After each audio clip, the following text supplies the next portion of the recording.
Күздің қара суығы енді басталған кез еді. Қала шетіндегі ескі қарттар үйінің айналасын қалың тұман басып тұрған. Аспанда ай көрінбейді. Тек анда-санда соққан жел ағаш бұтақтарын ырсылдатып, ескі ғимараттың терезелерін сықырлатады. Бұл жердің аты мейірім қарттар үйі болатын. Бірақ сыртынан қараған адам оған ешқашан ондай ат қоймас еді. Ғимараттың сұр қабырғалары көгеріп кеткен, кей терезелері жарылған, ал ауладағы темір орындықтар тот басып қоңырланып тұр. Түнгі сағат 11-ге жақындаған. Автобустан түскен жас қыз томып кеткен қолдарын күртесінің қалтасына тығып, айналасына үрейлене қарады. Оның аты Аяулым. Жасы 23-те. Медициналық колледжді енді ғана бітіріп, жұмыс таба алмай жүргеніне бірнеше ай болған. Бүгін оған осы қарттар үйінен түнгі медбике қызмет ұсынылған. Көп адам бұл жерге жұмысқа келіп, көп ұзамай кетіп қалады дегенді естіген. Бірақ Аяулымның басқа амалы жоқ еді. Ауру анасы бар, пәтер ақы тағы бар, ақша ауадай қажет. Қыз ауыр күрсініп темір қақпаға жақындады. Қақпа сәл ашық тұр екен. Ол итеріп қалып еді. Тот басқан есіп, қорқынышты үн шығарып ашылды. «Кім бар?» деді Аяулым жай ғана. Жауап болмады. Тек алыстан бір иттің үрген дауысы естілді. Қыз ғимаратқа қарай баяу жүрді. Терезелердің көбінде жарық жоқ. Тек екінші қабаттағы бір бөлмеде ғана шам жанып тұр. Бірақ перденің арасынан біреу қарап тұрғандай сезілді. Аяулым тоқтап қалды. Расында да әлгі терезеде аппақ жүзді кемпір үнсіз қарап тұр екен. Қозғалмайды, кірпік қақпайды. Тек тесіліп қарай береді. Қыздың жүрегі дүрсілдеп кетті. Сол сәтте әлгі кемпір ақырын ғана қолын көтеріп, терезені тырналай бастады. Тырр, тырр. Аяулым шошып артқа шегінді. Бірақ дәл сол мезетте ғимараттың есігі тарс ашылып кетті. «Сен жаңа медбикесің бе?» Аяулым жалт қарады.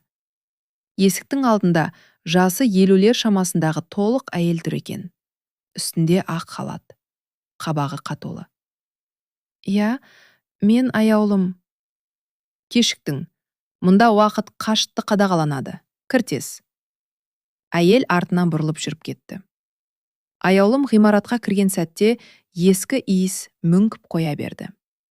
Дәрінің, дымқыл қабырғаның және ескі ағаштың иісі араласып кеткен. Дәліз тым ұзын екен. Төбедегі шамдар әлсіз жанып тұр. Кейбірі жыпылықтайды.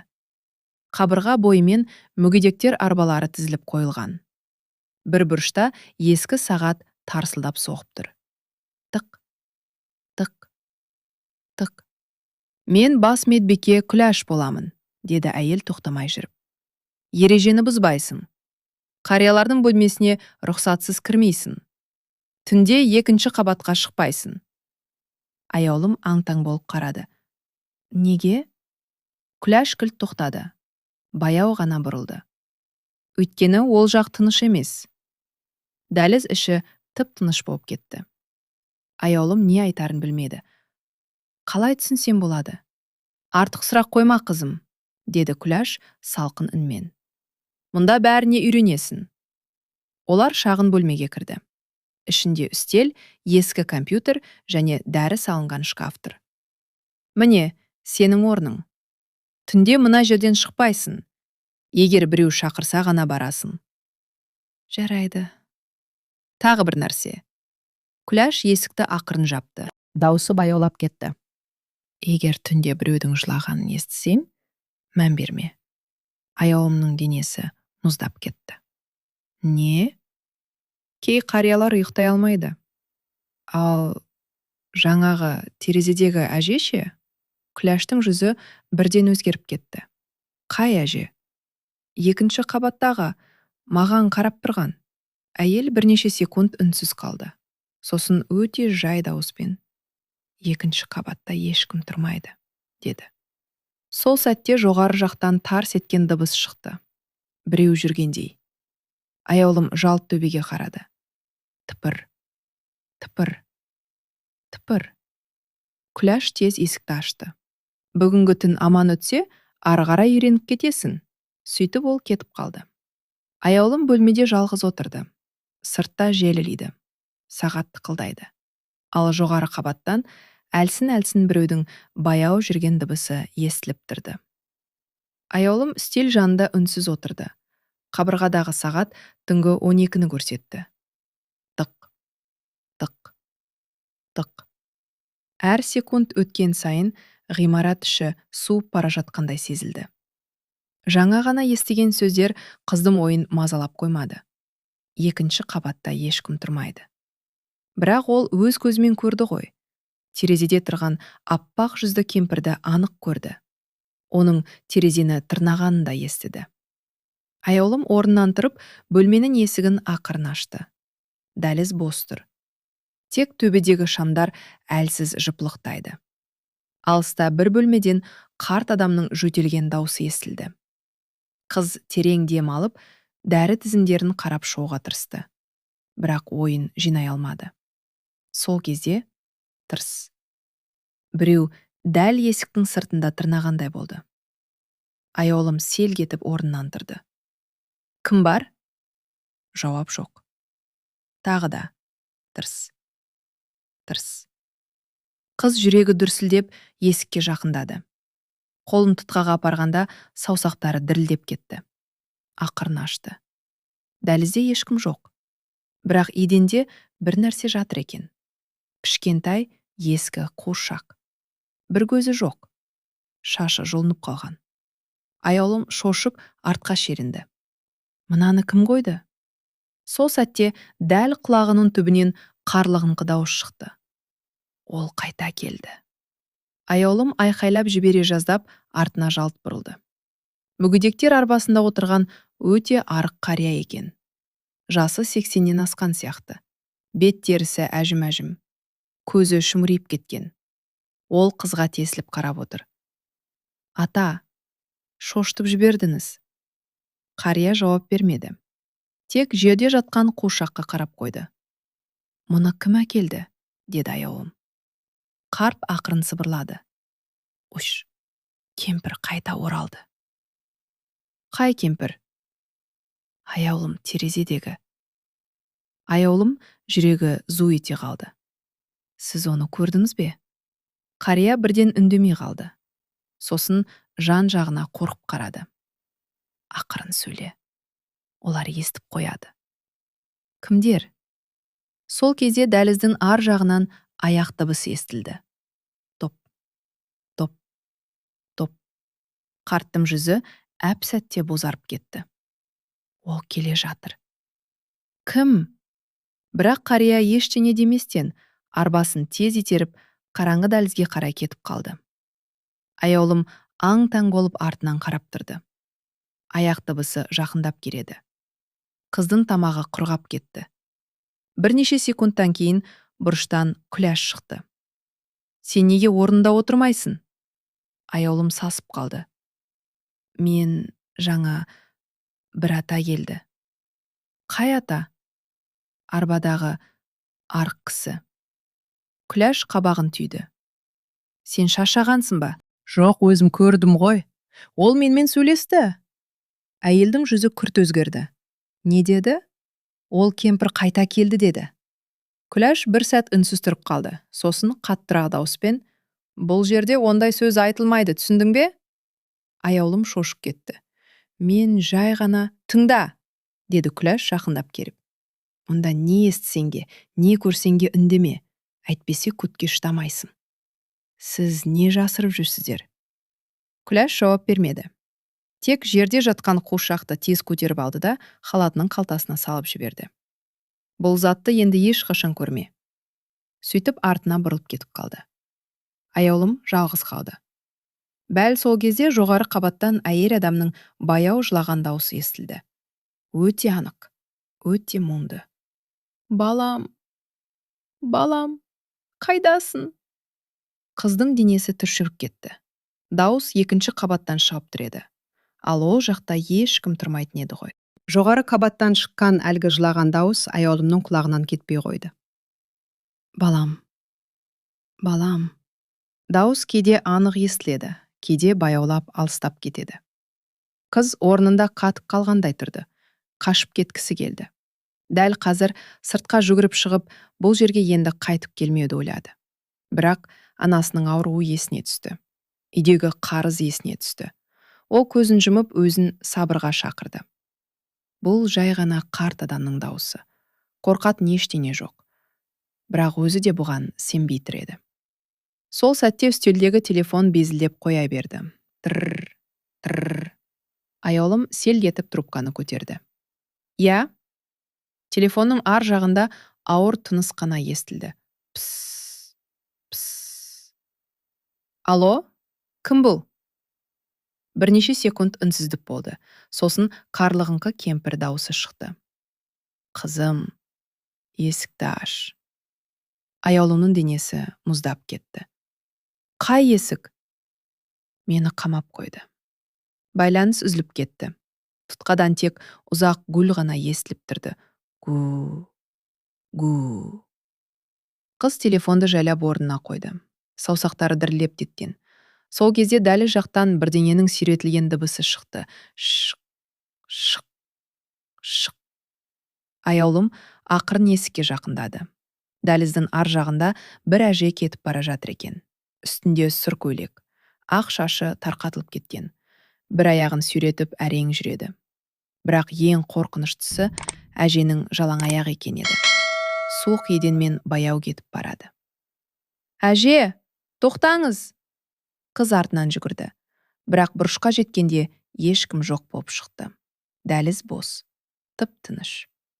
Аяулым жан жағына қарады. Кенет сол жақтағы бөлменің есігі сықырлап ашылды. Іштен бір қария сығалап тұр екен. Сен жаңа оны көрдің бе? Деді ол сыбырлап. Кімді? Қара көйлекті кемпірді. О кім? Қарияның көзі қорқыныштан үлтейіп кетті. Бұл жерден кет, қызым. Әлі кеш емес. Сол мезетте әлдекім бөлменің ішінен айқайлап жіберді. Үндеме! Қарт шошып кетіп, есікті тарс жауып алды. Аяулым жүрегі дүрсілдеп тұрып қалды. Бұл жердегі адамдар бір нәрседен қатты қорқатыны анық еді. Түнгі сағат 1 болды. Ғимарат іші бұрынғыдан да тынышталып кеткен. Тек кей бөлмелерден анда-санда жөтел естіледі. Аяулым мейірбике бөлмесіне қайта кіріп, ыстық шай құйып ішпек болды. Бірақ кесені еріне апарғанда қолы дірілдеп, шай төгіліп кетті. Ол терең дем алды. Жоқ, бәрі жақсы. Бәрі жақсы. Бірақ сол сәтте терезе сыртынан тарсыл естілді. Тук, тук, тук. Аяулым баяу бұрылды. Терезенің ар жағында әлгі кемпір тұр еді. Аппақ жүз, қап-қара көз, ерні көгеріп кеткен. Ол әнекке бетін тақап, қызға тесіліп қарап тұр. Аяулым қорыққаннан қатып қалды. Кемпір ақырын ғана алақанын әнекке қойды. Сосын сыбырлағандай болды. Суық. Қыз орнынан тұра бергенде жарық бірден өшіп қалды. Шарт. Бөлме қараңғыға батып кетті. Дәлізден әлдекімдердің баяу сыбырласқан дауыстары естіле бастады. Ол келді. Тағы басталады. Биыл да біреу өледі. Аяулым демін ішіне тартып тыңдап тұрды. Бірнеше секундтан кейін авариялық шам жанды. Қыз дереу терезеге қарады. Кемпір жоқ. Тек әйнекте дымқыл қолдың ізі қалыпты. 5 саусақ анық көрінеді. Тап сол кезде есік жайлап ашылды. Күләш кірді. Не болды? Аяулым бірден терезені көрсетті. Міне, қазір ғана бір әже тұрды. Күләш ізге үнсіз қарап тұрды. Оның өңі қашып кеткендей болды. Сен оны анық көрдің бе? Я, ол менімен сөйлесті. Не деді? Суық деді. Күләш көзін жұмып, ауыр күрсінді. Құдайым. Бұл не өзі? Айтыңызшы. Әйел баяу ғана. 3 жыл бұрын осы жерде бір әже қатып өлген. Аяулымның жүрегі тоқтап қала жаздады. Не? Қыстың түнінде сырттан тауып алғанбыз. Бірақ Күләш сөзін аяқтамай қалды. Бірақ не? Оның бөлмесі дәл екінші қабатта болған. Күләш кеткеннен кейін аяулым ұзақ уақыт қозғала алмай отырды. Басының ішінде бір ғана ой айналып тұрды. Қатып өлген әже. Екінші қабат. Сырттағы жел күшейіп кеткен. Терезелер тарсылдайды. Түнгі сағат 2-ге таяды.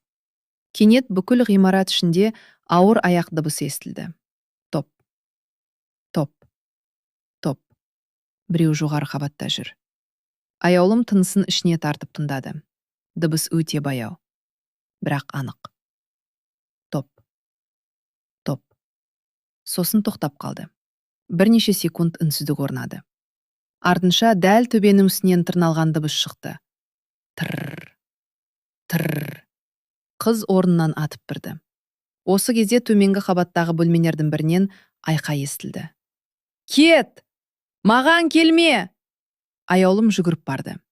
Бөлмеге кірсе, бір ата төсегінде қалшылдап отыр екен. Көзі бақырайып кеткен. Ата, не болды? Қария дірілдеген саусағымен төбені көрсетті. Ол қайта жүр. Кім? Түнгі кемпір. Аяулым оның қолын ұстады. Сабыр сақтаңыз. Ешкім жоқ. Бірақ бәл сол сәтте бөлме есігі өзінен өзі жайлап жабыла бастады. Скрип. Аяулым жалт қарады. Ешкім жоқ. Есік толық жабылды. Тарс. Бөлме іші қараңғыланып кетті. Қария айқайлап жіберді. Артыңда! Аяулымның денесі мұз болып қатты. Ол ақырын артына бұрылды. Терезенің сыртында әлгі кемпір тағы тұр еді. Бірақ бұл жолы оның жүзінде күлкі бар болатын. Аяулым айқайлап жіберуге шақ қалды. Терезенің ар жағындағы кемпір қозғалмай тұр. Езуіндегі қорқынышты күлкі бір сәтке де жоғалмайды. Сыртта боран күшейіп кеткен, бірақ кемпірдің үстіндегі жұқа қара көйлек желмен де қимылдамайды. Тап бір тірі адам емес сияқты. Қария төсекте қалшылдап отыр. Ол тағы келді. Тағы келді. Кенет жарық қайта жанды. Аяулым терезеге жалт қарады. Ешкім жоқ. Тек қар басқан қараңғы аула ғана көрінеді. Қыз ауыр дем алып терезеге жақындады. Сыртта адам ізі жоқ еді. Бұл мүмкін емес. Сол кезде төсектегі қария оның халатынан ұстап алды. Тыңда. Сен кетпесең, ол сені де алады. Кім өзі ол? Қарт жан жағына алаңдап қарады. Сосын жастығының астынан ескі сарғайған хат шығарды. Мынаны жасыр. Ешкімге көрсетпе. Әсіресе Күләшке. Аяулым хатты қолына алды. Конверттің бетінде дірілдеген жазумен «Бізді құтқарыңдар» деп жазылып тұр екен. Қыз бірдеңе сұрай бергенде дәлізден Күләштің даусы естілді. Аяулым, қайда жүрсің? Қарт шошып кетті. Тез кет, о көрмесін. Аяулым хатты халатына тығып үлгерді. Күләш бөлмеге кіргенде қария бірден үндемей қалды. Бас медбике күдіктене қарады. Мұнда не болып жатыр? Ештеңе, ата шошып оянды. Күләш қартқа суық көк көзбен қарады. Тағы да ертегілер айта бастадыңыз ба? Қария көзін төмен түсірді. Күләш аяулымға жақындап. Жүр, мұнда көп тұрма. Олар бөлмеден шыққанда қыз артына қарады. Қарт үнсіз жылап отыр екен. Таңға дейін әлі көп уақыт бар еді. Аяулым мейірбике бөлмесіне кіріп, әлгі хатты ақырын ашты. Ішінен бірнеше парақ шықты. Жазулар асығық жазылған. Кей жерлері су тигендей өшіп қалыпты. Егер бұл хат біреудің қолына тисе, бізге көмектесіңіздер. Мұнда адамдар жоғалады. Түнде оларды екінші қабат қалып кетеді. Кейін ешкім қайтып келмейді. Аяулымның тынысы тарылып кетті. Парақтың соңында бірнеше адамның аты жазылған. Кейбірінің үстінен қызыл сызық тартылыпты. Ал ең төменінде келесі кезек Әмина апа. Сол сәтте есік қағылды. Аяулым хатты тез жасырып жіберді. Ішке жасы 70-тен асқан кішкентай әже кірді. Шашы аппақ. Өзі өте әлсіз көрінеді. Қызым, су бере аласың ба? Аяулым стаканға су құйып берді. Әже суды ішіп отырып, қызға ұзақ қарады. Сен жаңасың ғой? Иә, Әлі қорықпаған сияқтысың. Аяулым үндемеді. Әже ақырын жақындап келді. Бұл жер жаман, қызым. Өте жаман. Неге бәрі қорқады? Әженің көзіне жас толды. Себебі мұнда адамды ұмытады. Қалай? Балалары тастап кетеді. Кейін келмейді. Кейбірі тіпті өлгенін де білмейді. Әже дірілдеп кетті. Ал кейбірін тірідей жоғалтады. Дәл сол кезде дәлізде бірдеңе құлап түсті. Әже қорқып кетті. Ол оянды. Кім? Бірақ әже жауап берместен асығы шығып кетті. Аяулым оның артынан қарап қалды. Сол мезетте жоғары қабаттан тағы да ауыр аяқ дыбысы естілді. Түнгі сағат 3 болды. Ғимарат бұрынғыдан да суып кеткендей. Аяулым үстіндегі халатым қымтай түсті. Жоғары қабаттан шыққан дыбыстар күшейе берді. Топ, топ, топ. Бұл жолы аяқ дыбысы анық түрде бір бөлмеге кіріп тоқтады. Қыз шыдамай орнынан тұрды. Мен мұның не екенін білуім керек. Ол баспалдаққа жақындады. Екінші қабатқа шығатын есікке үлкен құлып салынған екен, бірақ құлып ашық тұр еді. Аяулымның жүрегі дүрсілдеп кетті. Күләш бұны әдейі ұмыт қалдырды ма, әлде біреу ашты ма? Қыз баяу жоғары көтерілді. Баспалдақ сықырлайды. Екінші қабат қараңғы екен. Мұндағы ауа да өзгеше, тым суық. Дәліздің екі жағында ескі бөлмелер тізіліп тұр. Көп есіктің үстінде пот басқан нөмірлер ілулі. 13, 15, 17. Дәл нөмір 17 бөлменің есігі сәл ашық екен. Ішінен әлсіз жарық көрінеді. Аяулым жақындады. Есікті ақырын итерді. Бөлме іші шаң басқан. Бірақ ортасында ескі темір төсек тұр. Ал қабырға толған сурет. Бір ғана әйелдің суреті. Әртүрлі жастағы. Жас кезінде, қартайғанда, ауру халінде. Және ең соңғы суретінде әлгі терезедегі кемпір. Аяулымның тынысы тарылып кетті. Сол сәтте артында біреу сыбырлады. Ол осы бөлмеде өлген. Қыз шошып артына бұрылды. Арбадағы әлгі қария тұр екен. Сіз? Ақырын сөйле. Бұл кімнің бөлмесі? Қарт бөлмеге қорқа қарады. Сәлима апаның. Ол шынымен өлген бе? Қарияның көзі жасаурап кетті. Бізге олай деді. Бірақ денесін ешкім көрген жоқ. Аяулы мен қария төмен дауыспен сөйлесіп тұрғанда дәліздің ар жағынан арба сықырлаған дыбыс шықты. Скрип, скрип. Қарттың өңі қуарып кетті. Тез кетуіміз керек. Неге? Ол бізді көрсе, бірақ кеш еді. Қараңғы дәлізден ұзын бойлы бір қария шықты. Өте арық, көзі шымырайып кеткен. Бетінде бір эмоция жоқ. Ең қорқыныштысы, оның ешқашан жыпылықтамайтын көздері еді. Ол екеуіне үнсіз қарап тұрды. Бұл кім? Деді аяулым сыбырлап. Арбадағы қария дірілдеп кетті. Ол Жүнсата. Жүнсата баяу жақындады. Топ, топ. Оның аяғы сылтып басады екен. Төмен түсіңдер, деді ол қарлығын қынмен. Біз жай ғана бұл жерге кіруге болмайды. Аяулым оның көзіне қарағанда денесі түршігіп кетті. Бұл адамның жанары тым суық еді. Сіз мұнда не істеп жүрсіз? Деді қыз. Жүнсата бірнеше секунд үндемей тұрды, сосын баяу. Мен күзетемін. Нені? Ол нөмір 17 бөлмеге қарады. Оның шықпауын. Сол те бөлме ішінен бірдеңе тарс етіп құлады. Үшеуі де селк кетті. Ал бөлме іші бос еді ғой. Тарс еткен дыбыстан кейін бөлме ішінен баяу сыбдыр естілді. Сыпыр, сыпыр. Тап біреу төсектің астында қозғалып жатқандай. Аяулым қорықса да ішке тағы бір қадам жасады. Жүнсата бірден айқайлап жіберді. Тоқта! Бірақ қыз кешігіп қалған еді. Ол еңкейіп төсектің астына қарады. Ішінде шаң басқан кішкентай қорап жатыр екен. Аяулым оны тартып шығарды. Қораптың ішінде ескі күнделік болды. Сыртына Сәлима деп жазылыпты. Қыз күнделікті ашты. Алғашқы беттеріне қарапайым жазбалар бар екен. Бірақ соңғы беттері қорқынышты болып кеткен. Олар бізге өтірік айтады. Түнде біреулерді алып кетеді. Жертөледен дауыстар шығады. Күләш бәрін біледі. Аяулымның көзі үлкейіп кетті. Келесі бетте қисық жазумен: егер мен жоғалсам, мені іздеңдер. Сол кезде бөлме шамы өшіп қалды. Шарт, қараңғылық. Дәлізден бір әйелдің жылаған даусы шықты. Балам, мені тастама. Аяулымның қолындағы күнделік дірілдеп кетті. Кенет дәл қасында біреу сыбырлады. Ол сені таңдап қойды. Қыз жалт бұрылды. Бірақ жанында ешкім жоқ еді. Ал күнделіктің соңғы беті өзінен өзі ашылып тұр екен. Онда бір ғана сөйлем жазылған: келесі сен боласың.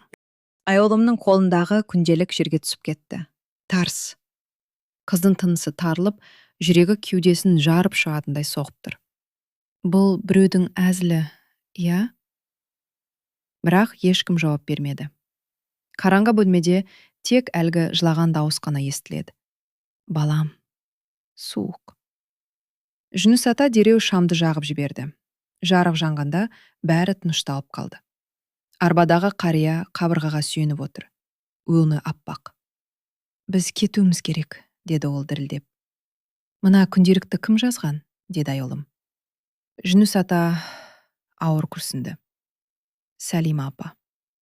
Ол шынымен жоғалып кеткен бе? Қария жауап бермеді.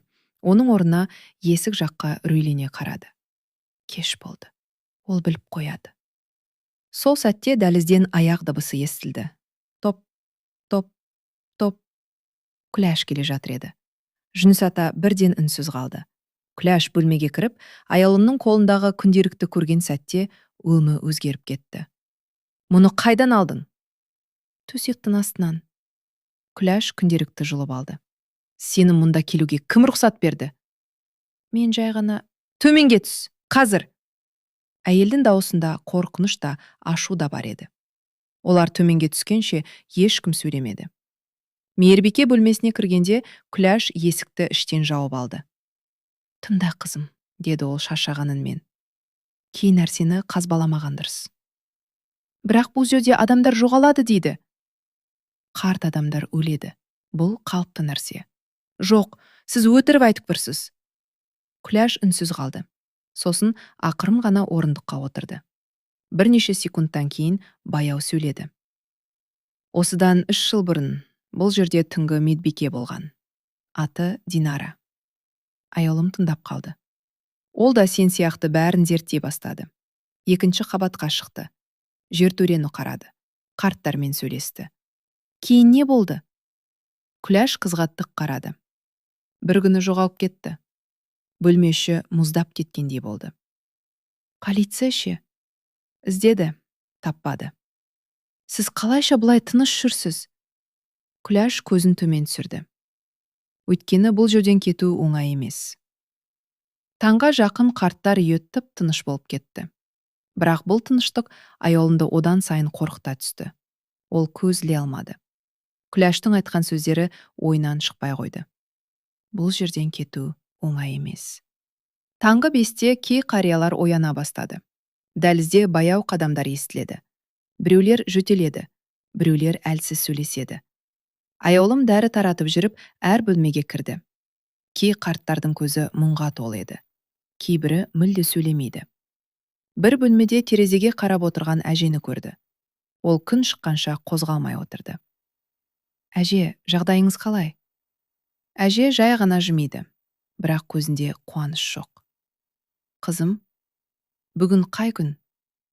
Сәрсенбі. Әже көзін жұмып алды. Ұлым, келем деген. Аяулым үндемеді. Қабырғадағы күнтізбеге қараса, бірнеше күн қызыл қаламмен белгіленіп қойылыпты. Әр белгіленген күннің жанына балам келеді деп жазылған. Бірақ соңғы белгіден бері 2 жыл өтіп кеткен еді. Қыздың жүрегі сыздап кетті. Келесі бөлмеде жатқан қария одан да ауыр күйде еді. Ол есіктен кірген бетте: Сен жаңа қызметкерсің бе деді? Иә. Атың кім? Аяулым. Қарт мұңайып күлді. Әдемі аты екен.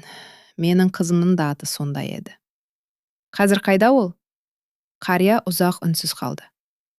Білмеймін, 10 жылдан бері келмеді. Аяулым не айтарын білмеді. Дәл сол сәтте көрші бөлмеден айқай шықты. Жоқ, мен бармаймын! Қыз жүгіріп барды. Екі санитар бір қартты ұстап тұр екен. Ал қария жан ұшырып қарсылық көрсетуде. Өтінемін, мені төменге апармаңдар. Аяулым аң-таң болды. Не болып жатыр? Санитарлардың бірі салқын үнмен. Тексеруге апарамыз. Бірақ қарт айқайлай берді. Олар өтірік айтады, қайтып келмеймін. Сол кезде оның көзі аяулымға түсті. Қызым, маған көмектес. Жертөлеге түспе. Күләш дереу келіп аяулымды шетке тартты. Араласпа. Бірақ ол қорқып тұр ғой. Бұл ем шарасы. Қарттың айқайы дәліз боймен алыстап бара жатты. Өтінемін, түнемін, мен өлгім келмейді. Сосын бәрі тынышталып қалды. Қартты алып кеткеннен кейін дәліз іші ауыр үнсіздікке толды. Ешкім ештеңе болмағандай өз жұмысын істеп жүр. Тек аяулым ғана болған жағдайды ұмыта алмады. Жертөлеге түспе. Бұл сөз миында қайта-қайта жаңғырып тұрды. Таң толық ататқанда кей қариялар асханаға жинала бастады. Асхана үлкен болғанымен іші суық әрі көңілсіз еді. Қабырғадағы ескі теледидар дыбыссыз жанып тұр. Қарттар үнсіз тамақ ішеді. Ешкім бір-бірімен сөйлеспейді. Аяулым шай құйып жүріп, бір әженің жылап отырғанын байқады. Әже, не болды? Әже қолындағы бос саусағына қарап отыр екен. Сақинам жоғалды. Қандай сақина? Күйеуім сыйлаған. 50 жыл бойы қолымнан тастамадым. Әженің даусы дірілдеп кетті. Кеше ғана бар еді. Сол кезде көрші үстелде отырған тағы бір қария сыбырлап. Мұнда зат жоғалса, еш қашан табылмайды. Күләш алыстан оған суық көзбен қарап қойды. Қарт бірден үндемей қалды. Бірақ асханадан шыққанда әлгі әже аяулының қолынан ұстап алды. Қызым, менің сақинамды олар алды. Кімдер? Әже жан-жағына қорқып қарады. Түнде жүретіндер. Кешке қарай ауа райы қайта бұзылды. Терезеге жаңбыр соғып тұр. Аяулым дәрілерді реттеп отырған кезде жарық әлсіреп жыпылықтады. Сол сәтте дәліздің ар жағынан бір әженің баяу ән айтып келе жатқан даусы естілді. Өте ескі бесік жыры. Әлди, ақ бөпем. Қыздың денесі түршігіп кетті. Дәлізге шықса, қара көйлек киген әлгі кемпір кетіп бара жатыр екен. Бұл жолы анық көрінді. Шашы су болғандай иығына жабысып қалған. Аяғы жерге толық тимейтін сияқты. Тап бір сырғанап жүргендей. Тоқтаңыз, деп айқайлады аяулым. Кемпір тоқтады. Баяу бұрылды. Беті аппақ. Ал көзінен қара су ағып тұр еді. Неге мені тыңдамайсың? Деді ол сыбырлап. Аяулымның тілі байланып қалды. Сіз кімсіз? Кемпір жақындай бастады. Олар мені тоңдырып өлтірді. Қыз шегіне берді. Кімдер? Жертөледегілер. Кенет жарық қайта өшіп қалды. Қараңғылық. Аяулым айқайлап жіберді. Бірнеше секундтан кейін жарық жанғанда дәліз бос еді. Тек еденде дымқыл іздер қалыпты. Келесі күні түсте қарттар үйіне дәрігер келді. Аты Самат. Жасы 40-тар шамасында. Басқа қызметкерлерден айырмашылығы жүзі жылы көрінеді. Ол аяулының шаршаған түрін байқап, сен дұрыс ұйықтамаған сияқтысың деді. Аяулым біраз үндемей тұрды да, мұнда шынымен адамдар жоғала ма? Деп сұрады. Саматтың жүзі бірден өзгеріп кетті. Бұл сұрақты кім қойдырды саған? Ешкім, өзім көріп жүрмін. Дәрігер терең күрсінді. Тыңда, егер ұзақ жұмыс істегің келсе, кей нәрсені байқамаған болып үйрен. Бірақ адамдар қорқып жүр. Самат терезеге қарап біраз тұрды. Сосын ақырын, осы жердің бұрын не болғанын білесің бе? Жоқ. Бұл ғимарат кеңес заманында психиатриялық аурухана болған. Аяулым үнсіз қалды. Кейін жабылған, көп жылдан соң қарттар үйіне айналдырды. Бірақ жертөле өзгеріссіз қалған. Жертөледе не бар? Самат жауап бермеді. Дәл сол кезде Күләш кіріп келді. Дәрігер, сізді директор шақырып жатыр. Самат кетер алдында аяулымға бір парақ ұстатты. Мұны ешкімде көрсетпе. Парақта бір ғана сөйлем жазылған еді. Түнде жертөлеге барма. Сол түні боран басталды. Терезелер тарсылдап, жарық қайта-қайта өшіп тұрды. Түнгі сағат 12-де бүкіл ғимарат кенет қараңғылыққа батты. Шарт. Электр толық сөнді. Қарттардың үрейлі дауыстары естіле бастады. Жарықты жақындар. Маған қорқынышты. Аяулым фонарь алып дәлізге шықты. Сол сәтте төменнен жан түршігерлік айқай шықты. А! Дауыс жертөле жақтан шыққан еді. Қыздың денесі мұздап кетті. Бірнеше қызметкер бір-біріне қарап қалды. Бірақ ешкім қозғалмады. Біреу көмектесу керек қой, деді аяулым. Күләш оның қолынан ұстап қалды. Бармайсың. Бірақ біреу айқайлап жатыр. Айқай тағы шықты. Бұл жолы әлсіздеу. Құт, қарындар. Сосын тыныштық орнады. Өлі тыныштық. Күләштің жүзі бозарып кеткен. Ештеңе естімедің, түсіндің бе? Бірақ дәл сол кезде жертөле жақтан темір есіктің баяу жабылған дыбысы шықты. Тарс. Келесі күні аяулым нөмірі 17 бөлмеге қайта барды. Бұл жолы күндіз. Бөлме бұрынғыдай суық. Қабырғадағы суреттердің арасында бұрын байқалмаған бір фото тұр екен. Онда жас әйел кішкентай баланы құшақтап отыр. Әйел Салима апа. Ал бала шамамен 5 жаста. Фотоның артына менің әлиім. Егер мен жоғалсам, оны іздеңдер, деп жазылыпты. Аяулым ойланып қалды. Егер Салима апаның баласы болса, неге ешкім оны іздемеген? Сол кезде есік сыртынан дауыс шықты. Ол келген. Жалт қараса, кішкентай әлсіз әже тұр екен. Кім? Баласы. Бірнеше жыл бұрын келген. Кейінше? Әже жылап жіберді. Кейін ол да жоғалып кетті. Кешке қарай аяулымды асханаға бірнеше қарт шақырды. Олар бұрынғыдай қорқып емес, бір шешімге келген адамдардай көрінді. Жүніс ата баяу сөйледі.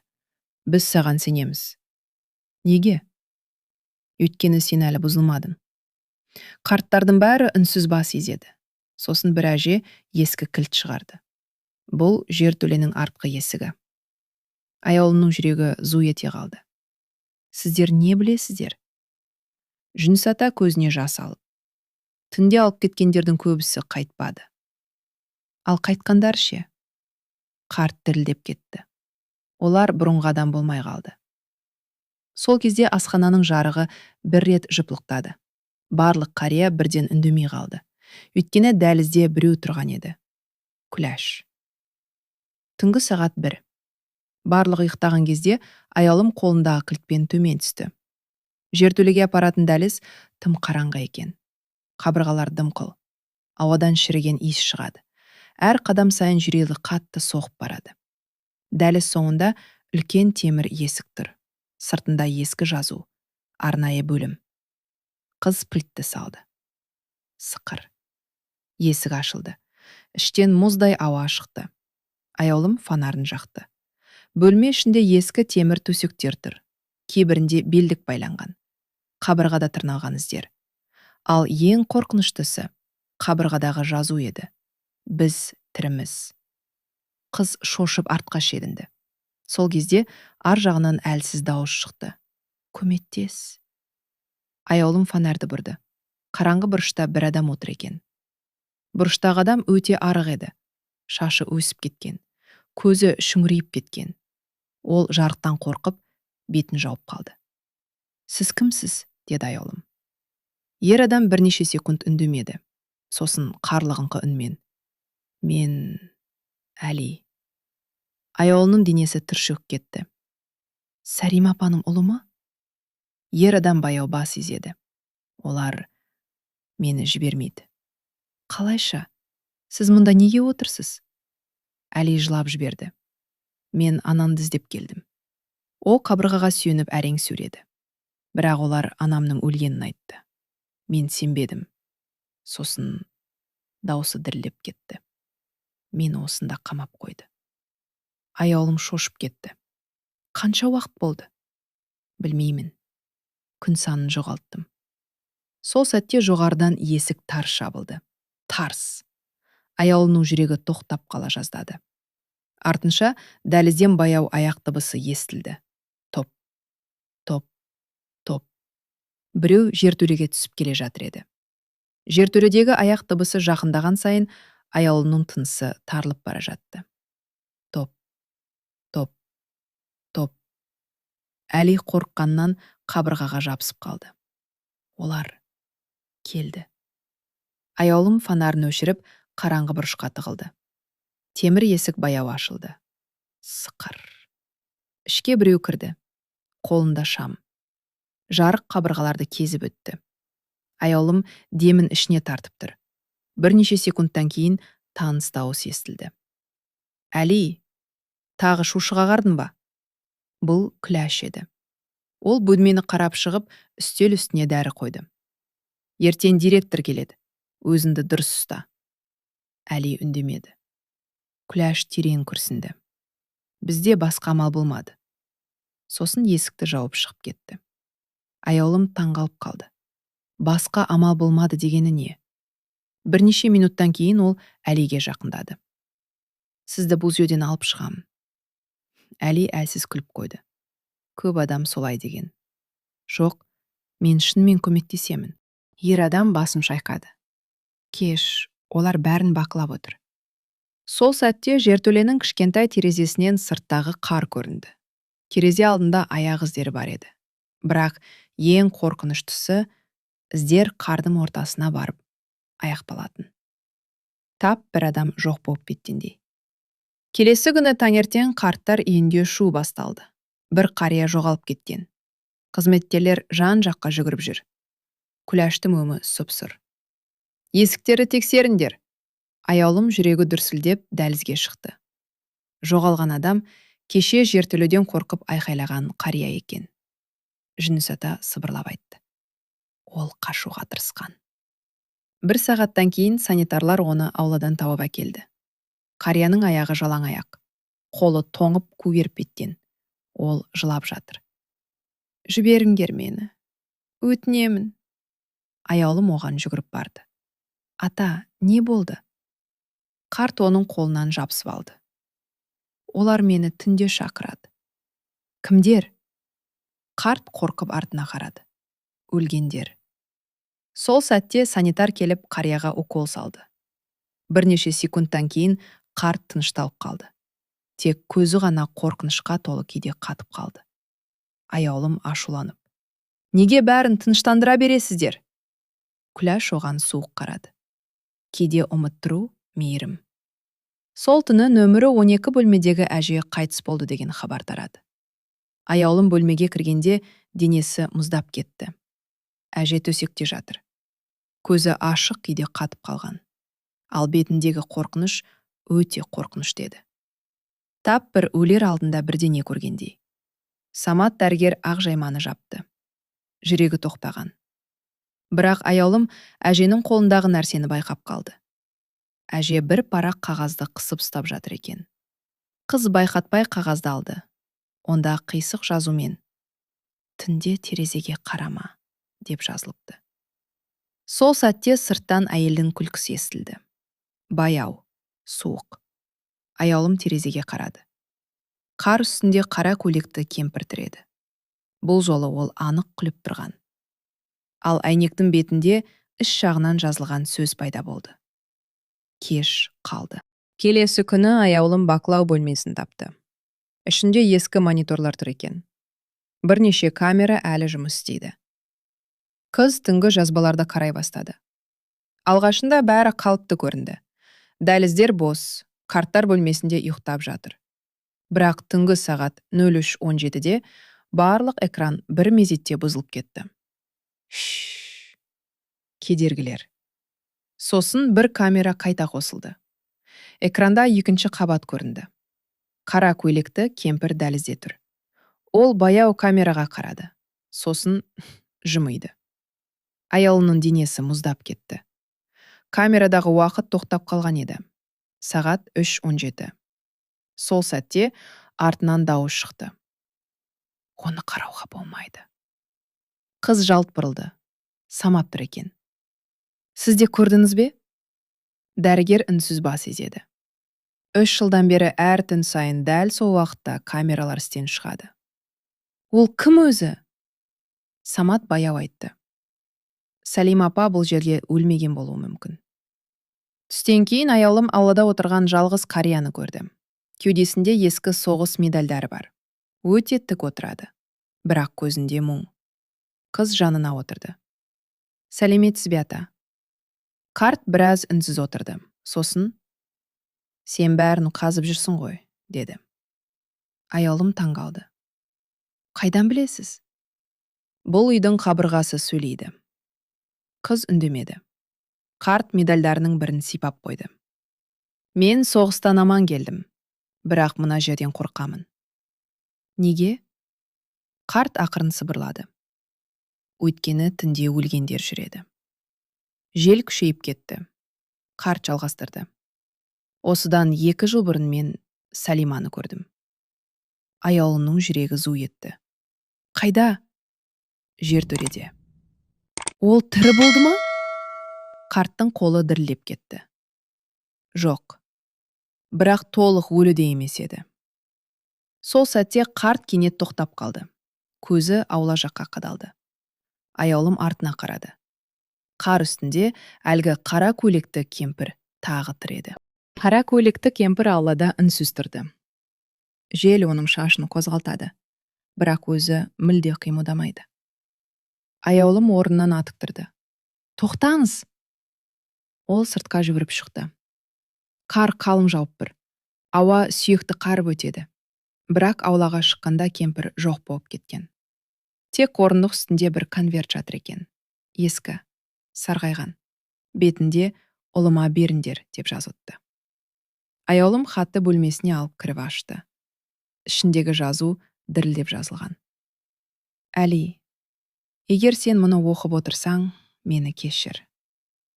Олар бізді дәрімен ұйықтатады. Кейбір адамдарды төменге алып кетеді. Мен қашуға тырыстым. Егер мен жоғалсам, мені өлді деп сенбе. Қыздың көзіне жас келді. Бұл хат ешқашан иесіне жетпеген еді. Сол сәтте есік баяу қағылды. Тұқ, тұқ. Аялым есікті ашты. Ешкім жоқ. Бірақ еденде дымқыл іздер тұр. Жалаң аяқ іздер. Іздер дәлізбен 2-ші қабатқа қарай кетіп барады. Сол түні нөмірі 9 бөлмедегі Әмина апаның жағдайы күрт нашарлады. Ол демала алмай қиналып жатты. Аялым дереу жедел жәрдем шақыру керек деді. Бірақ Күләш қарсы болды. Директор рұқсат бермейді. Не дегеніңіз? Ол өліп кетуі мүмкін. Біз өзіміз қараймыз. Әмина апа әлсіз дауыспен: Қызым, мен алып кетші. Аялым ашуланып телефонға жүгірді. Бірақ байланыс жоқ еді. Телефон сымы кесіліп қалған. Қыз шошып кетті. Мұны кім істеді? Сол кезде Самат кіріп келді. Өңі қатулы. Кеш қалдық. Әмина апаның жүрегі тоқтап қалған еді. Бөлме іші үнсіз қалды. Аялым көз жасын әрең ұстап тұрды. Ал Күләш жай ғана терезеге қарап тұрды. Сосын баяу ғана: Тағы біреу кетті. Дәл сол сәтте дәлізден әлсіз күлкі естілді. Баяу, қорқынышты. Тап біреу өлімде қуанып тұрғандай.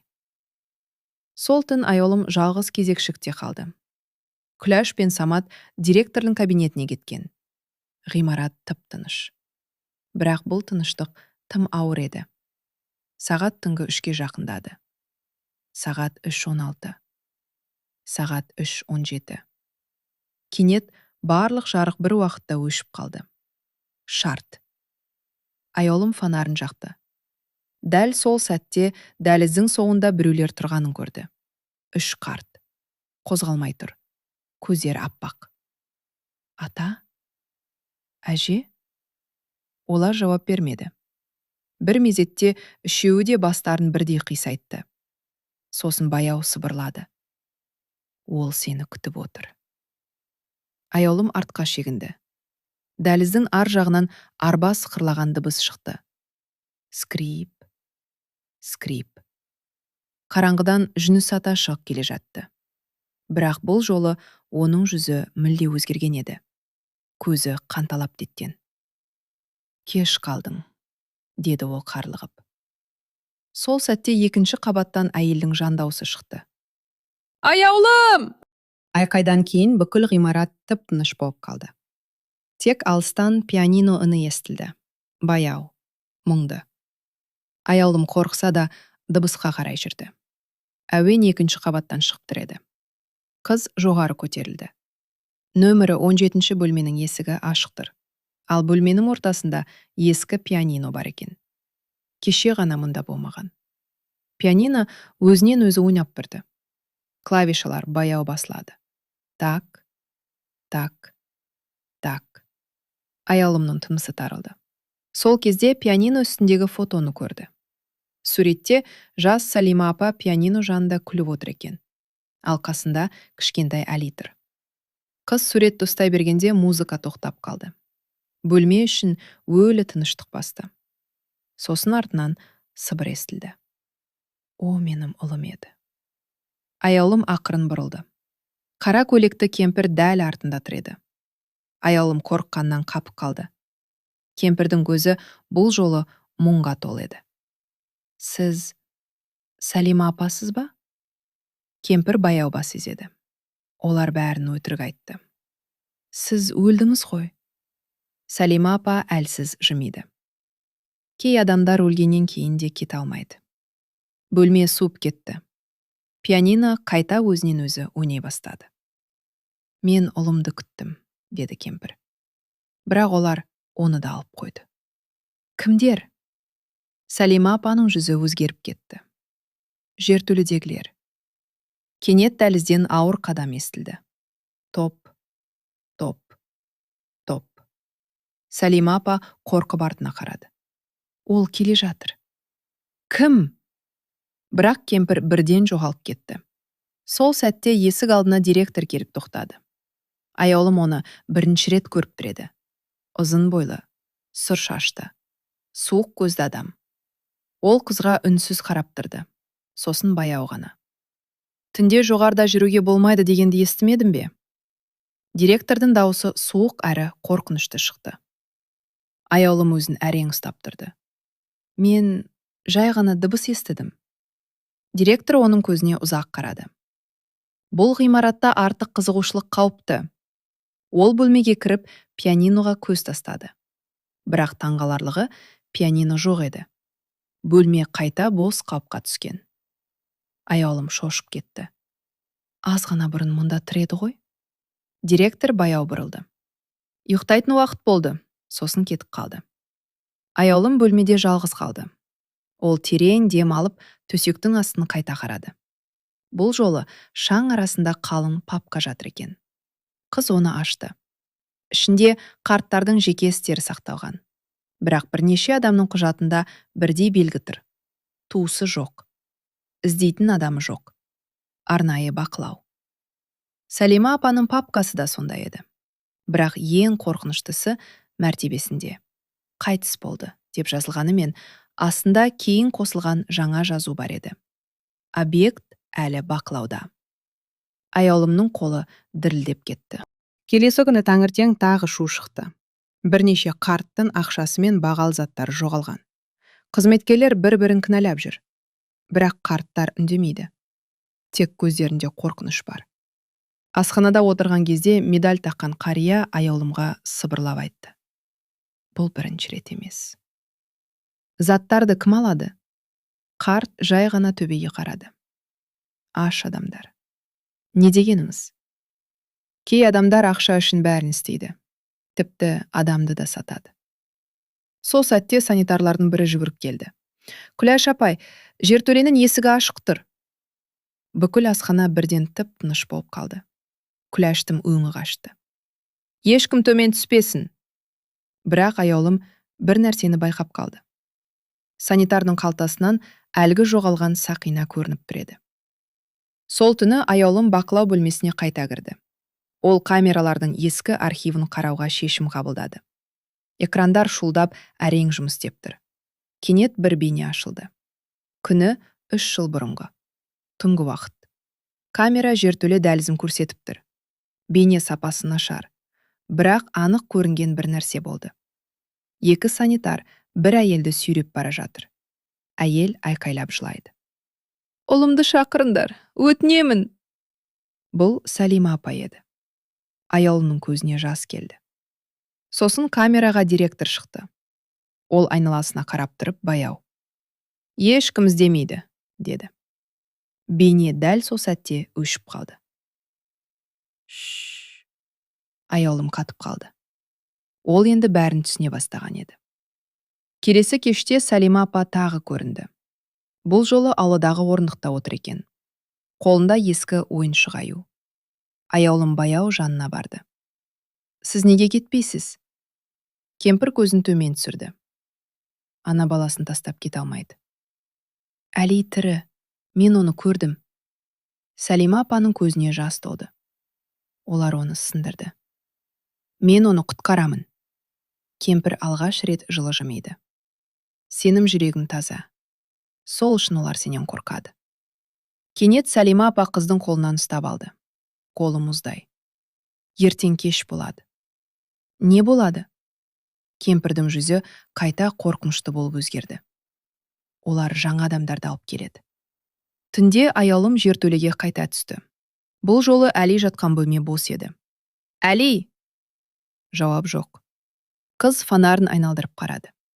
Бөлменің ар жағында бұрын байқамаған темір есік тұр екен. Есіктің ар жағынан суық ауа соғады. Аяулым есікті ашты. Ішінде үлкен мұздатқыш бөлме бар еді. Қабырға бойымен темір тартпалар тізілген. Қыздың жүрегі тоқтап қала жаздады. Әр тартпада адамның аты жазылған. Кейбірі қарттардың аты еді. Ал бір тартпада Салима Жұмабекова деп жазылып тұр. Аяулым ақырын тартпаны ашты. Іші бос еді. Дәл сол сәтте артынан дауыс шықты. «Мен әлі осындамын». Қыз жалт бұрылды. Ешкім жоқ. Бірақ мұздатқыш бөлменің ар жағындағы қабырға баяу қозғала бастады. Жасырын есік ашылды. Ішінен әлсіз жарық көрінді. Аяулым жүрегі дүрсілдеп ішке кірді. Тар туннель. Қабырғаларда ескі шынжырлар ілулі. Соңында кішкентай бөлме бар екен. Ал бөлменің ортасында орындыққа байланған адам отыр. Бұл Әли еді. Беті көгеріп кеткен. «Аяулым, қаш». Сол сәтте жарық жанды. Директор есік алдында тұр екен. Қасында күләш пен 2 санитар. «Мен саған ескерткенмін», деді директор салқын үнмен. Аяулымды кішкентай бөлмеге қамап қойды. Терезе жоқ. Суық. Ол қанша уақыт отырғанын білмеді. Бір кезде есік ашылып, ішке Жүніс ата кірді. Қолында тамақ. «Сіз?» Қарт мұңайып тарады. «Кешір мені, қызым». «Неге үндемедіңіздер?» Жүніс ата көз жасын сүртті. «Мен де қарсы шыққанмын». Сосын ол халатын көтеріп арқасын көрсетті. Арқасы тыртыққа толы еді. «Мені 3 күн жертөледе ұстаған. Содан кейін бәрі қорқатын болды». Аяулымның көзіне жас келді. «Олар не қалайды?» Жүніс ата ақырын сыбырлады. «Ақша. Жалғыз қалған қарттардың мүлкі. Құжаттары. Бәрін алады». «Ал өлгендер ше?» Қарт үнсіз төмен қарады. «Кейбірі шын өлмейді. Оларды жоғалтады». Түн ортасында есік қайта ашылды. Бұл жолы жас медбике қыз кірді. Аты Ләззат. Көзі қызарып кеткен. Ол аяулымға су беріп тұрып жылап жіберді. «Мен бұлай болады деп ойламадым». «Не болып жатыр мұнда?» Ләззат дірілдеп сөйледі. «Директор жалғыз қалған қарттардың үйлерін өз атына өткізіп алады. Кейін олар жоғалады. Полиция ше? Сатып алған. Аяулым ашудан дірілдеп кетті. Сонда бәрі біліп отыр ма? Ләззат басын шайқады. Кейбіріміз қорқамыз. Кейбіріміз ақша үшін үндемейміз. Сол кезде дәлізден директордың даусы естілді. Ләззат! Қыз шошып кетті. Кетер алдында ол аяулының қолына кішкентай кілт ұстатты. Бүгін түнде қаш. Түнгі сағат 3. Аяулым кілтпен есікті ашты. Дәліз қараңғы. Бірақ күтпеген нәрсе болды. Барлық қарттар дәлізде тұр екен. Жүніс ата алда тұр. Медаль таққан қария да сонда. Әмина апаның бос арбасы да дәліз ортасында тұр. Біз саған көмектесеміз, деді Жүніс ата. Қарттар қолдарына таяқ, орындық, темір заттар ұстап алған. Директор төменнен айқайлады. Бөлмелеріне кіріңдер. Бірақ ешкім қозғалмады. Медаль таққан қария қатты дауыспен. Бүгін бәрі аяқталады. Сол сәтте барлық жарық қайта өшіп қалды. Қараңғылық ішінде Салима апаның дауысы естілді.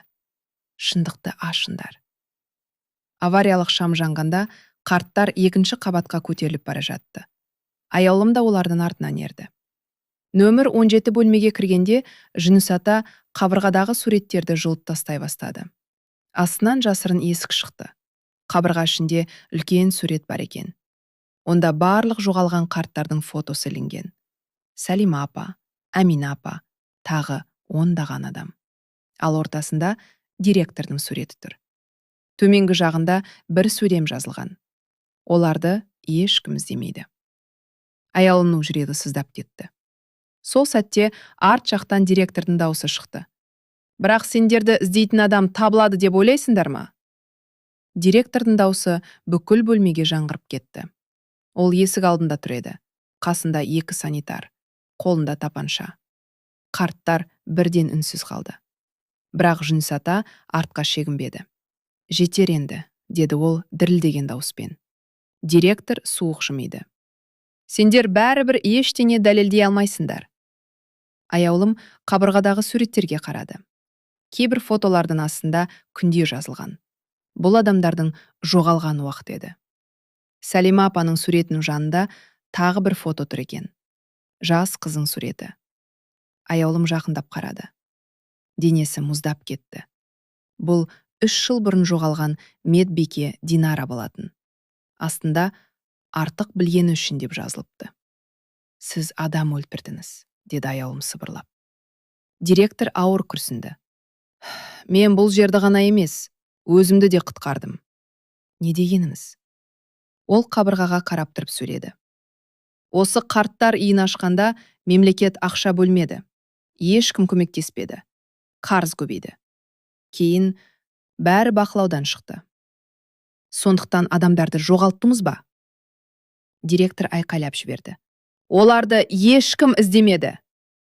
Бөлме тып-тыныш болып қалды. Балалары тастап кеткен. Туыстары ұмытқан. Олар тіріме өліме ешкімге бәрібір болды. Күләш көз жасын тыя алмай төмен қарап тұрды. Ал қарттардың жүзінде тек ауыр мұң бар еді. Төменгі қабаттан түтіннің иісі келе бастады. Бірнеше секундтан кейін айқай естілді. Өрт! Барлығы жалт бұрылды. Төменнен қара түтін көтеріліп жатыр еді. Санитарлардың бірі абайсызда шам құлататып алған екен. Ескі перде лезде тұтанып кеткен. Адамдар жан жаққа жүгіре бастады. Қарттар қорқып айқайлап жатыр. Директор бір сәт абдырап қалды. Сол мезетте Жүніс ата оның қолындағы тапаншаны қағып жіберді. Тарс! Қару еденге ұшты. Аяулым бірден жүгіріп барып алды. Түтін күшейіп барады. Қабырғалар қыза бастады. Барлығын сыртқа шығару керек, деп айқайлады аяулым. Бірақ директор орнынан қозғалмады. Ол қабырғадағы фотоларға қарап қатып қалған. Бәрі бітті. Күләш оның қолынан тартты. Жүріңіз. Бірақ ол басын шайқады. Мен онсыз да баяғыда өлгенмін. Сол кезде төбедегі ағаш құлап түсті. Гүрс. Аяулым Күләшті тартып үлгерді, ал директор түтін ішінде көрінбей қалды. Сыртта боран соғып тұр. Қарттарды біртіндеп аулаға шығарып жатыр. Кейбірі жылайды, Кейбірі үнсіз аспанға қарап тұр. Өрт сөндірушілер келіп ғимаратқа кіріп кетті. Аяулым Әлиді іздеп жүгірді. Ол жертөле есігінің жанында отыр екен. Әлсіз. Бірақ тірі. Қыз оны құшақтап алды. Бітті. Енді бәрі жақсы болады. Әли көзін жұмымшылады. Мен анамды жалғыз қалдырдым. Сол сәтте олардың қасына Ләззат келді. Қолында қалың папка бар. Мынаны полицияға беру керек, деді ол дірілдеп. Папка ішінде барлық құжат, жалған қолтаңбалар, мүлік аудару қағаздары және жоғалған адамдардың тізімі бар еді. Аяулым папканы ашып қарады. Ең соңғы бетте жаңа есім жазылып тұр. Кересі Аяулым. Қыздың денесі түршігіп кетті. Егер сол түні шындықты іздемесе, ол да жоғалып кетер еді. Таң ата бастады.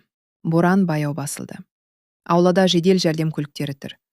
Кей қарттарды басқа орталықтарға алып кетіп жатыр. Сол кезде күтпеген жағдай болды. Бірнеше көлік келіп тоқтады. Ішінен адамдар түсіп жатыр. Ұлдары, қыздары, немерелері. Олар теледидардан өрт туралы жаңалықты көріп келген екен. Кейбірі ата-анасын көріп жылап жіберді. Ал кей қарттар балаларын танымай да қалды. Терезе алдында күнде күткен әже ұлын көргенде жай ғана қарап тұрды. Анашым, кешіріңіз. Әже көз жасын сүртіп, мен сені күттім. Өте ұзақ күттім, деді. Аяулым бұл көріністі көріп тұрып, жүрек ауырып кетті. Кей адамдар қарттарын тірі кезінде жоғалтып алады екен. Өрт толық сөндірілгеннен кейін құтқарушылар екінші қабаттан бір зат тауып алды. Күйіп кеткен кішкентай темір қорап. Ішінде Сәлима апаның соңғы күнделігі бар екен. Кей беттері жанып кеткен. Бірақ соңғы жазуы сақталып қалыпты. Аяулым, дірілдеген қолмен оқи бастады. Егер біреу мұны оқыса, бізді ұмытпаңыздар. Қарт адамға тамақ пен дәрі ғана емес, жылы сөз керек. Адам екенін сезіну керек. Ең қорқыныштысы жалғыз өлу емес. Ең қорқыныштысы тірі жүріп, ешкімге керексіз болу. Аяулым көз жасын тоқтата алмады. Сол сәтте әлсіз жел соқты. Қар үстінде бір сәтке Сәлима апаның бейнесі көрінді. Ол бұл жолы жымиып тұр еді. Жанында кішкентай Әли тұрғандай болды. Бірнеше секундтан кейін екеуі де аппақ қардың ішінде баяу жоғалып кетті. Өрттен кейін арада 3 күн өтті. Қарттар үйінің қара күйеге айналған ғимараты әлі де қоршауға алынған. Қалада бұл оқиға туралы бәрі айтып жүр. Теледидар арналары, журналистер, полиция. Барлығы мейірім қарттар үйіндегі сұмдықтарды талқылап жатқан. Бірақ ешкім ол жердің шынайы қорқынышын толық түсінбейтін еді. Түнгі айқайларды, ұмытылған адамдарды. Терезе алдында баласын күткен аналарды. Жертөреде үнсіз жоғалған тағдырларды. Аяулым полиция бөлімінде бірнеше сағат бойы жауап берді.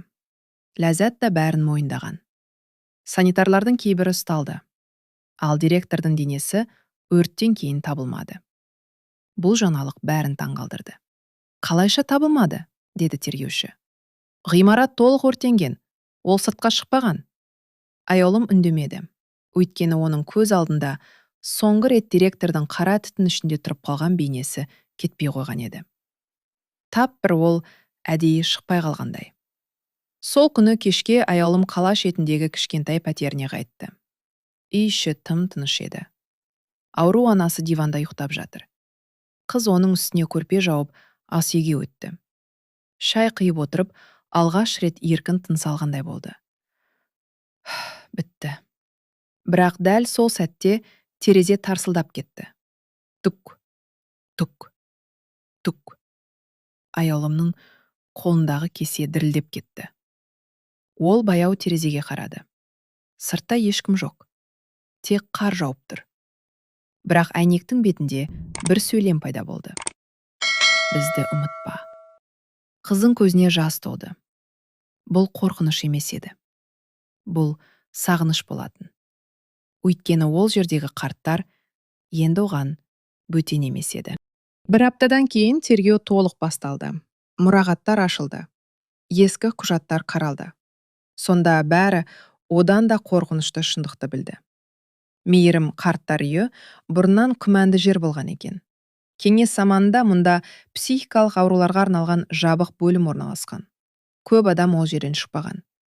Кей науқастардың құжаттары жоғалып кеткен. Кейбірінің аты жөні мүлде тіркелмеген. Ғимарат жабылған соң бірнеше жыл бос тұрған.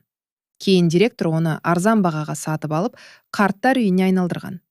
Бірақ жертөле өзгеріссіз қалған. Тергеушілер жасырын бөлмелерді тапты. Құлыпталған архивтерді ашты. Ішінен ондаған адамның құжаттары шықты. Жоғалған қарттар, заңсыз аударылған үйлер, жалған өлім анықтамалары. Тіпті кей қариялардың қолы қойылған сенім хаттар табылды. Бірақ олардың көбі ол кезде сөйлей де алмайтын халде болған. Аяулым бәрін көріп отырып, жүрегі ауырды. Бұл жай ғана қылмыс емес еді. Бұл адамдықтың өлері болатын. Сол күні кешке Самат оған телефон соқты. Тергеушілер тағы бір нәрсе тапты. Не? Телефон ар жағында үнсіздік болды. Сосын дәрігер баяу ғана Динараның денесін тапты. Аяулымның жүрегі зу етті. Қайдан? Жертөле қабырғасының ішінен. Қыз сөйлей алмай қалды. 3 жыл бойы жоғалған медбике. Бар болғаны шындықты білгісі келгені үшін өлтірілген еді. Көктемге қарай тірі қалған қарттарды жаңа орталықтарға орналастырды.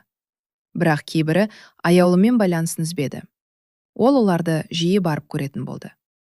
Бір күні терезе алдында ұлын күткен әже қоңырау шалды. Қызым, бүгін келе аласың ба? Аяулым барған кезде әже терезе жанында отыр екен.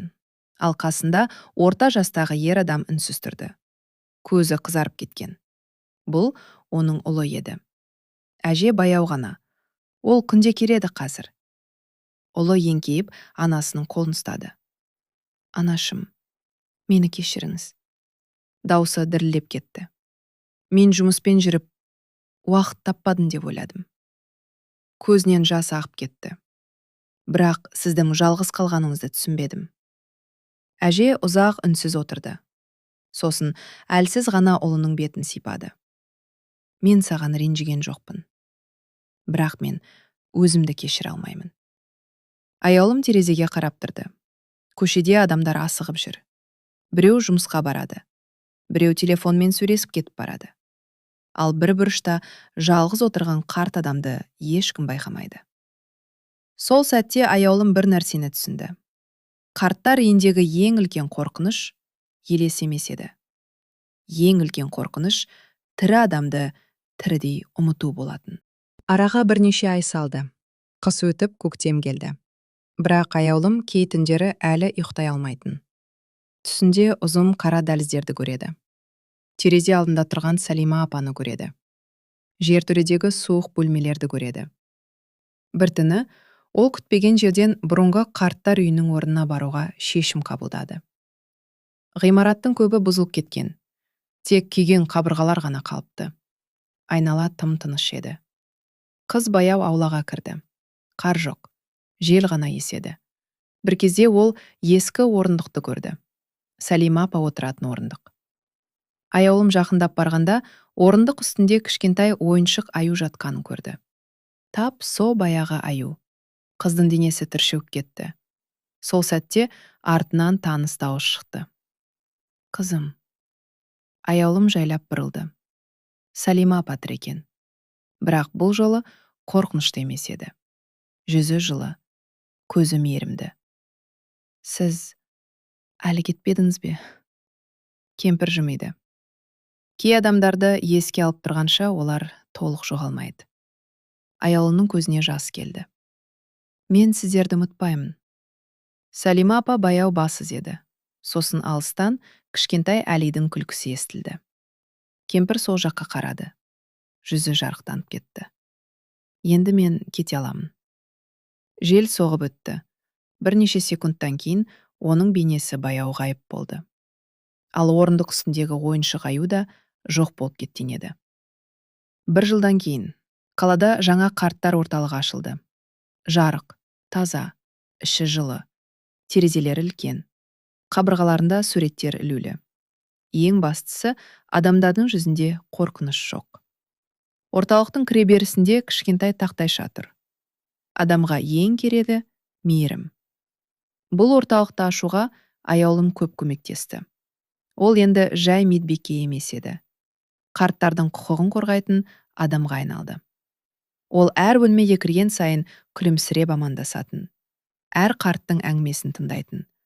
Өйткені кейде адамға дәрден бұрын оны тыңдайтын жан керек екенін түсінді. Сол күні кешке аяулым аулаға шықты. Күн батып бара жатыр. Орындықта медаль таққан қария отыр екен. Ол қызды көріп жымиды. Сен бізді құтқардың, қызым. Аяулым басын шайқады. Жоқ, ата. Мен тек кешіріп қалған жоқпын. Қарт көкжиекке қарап ұзақ отырды. Сосын ақырын ғана: қартайғанда адам өлімнен емес, жалғыздықтан қорқады. Аяулым үндемей қалды. Себебі бұл сөзім ішінде бүкіл шындық жапқан еді. Сол сәтте жеңіл жел соқты. Қыз алыстан бір сәтте қара көйлекті кемпірдің бейнесін көргендей болды. Сәлима апа. Ол бұл жолы жай ғана күлімсіреп тұрды. Сосын кешкі күн сәулесінің арасында баяу жоғалып кетті.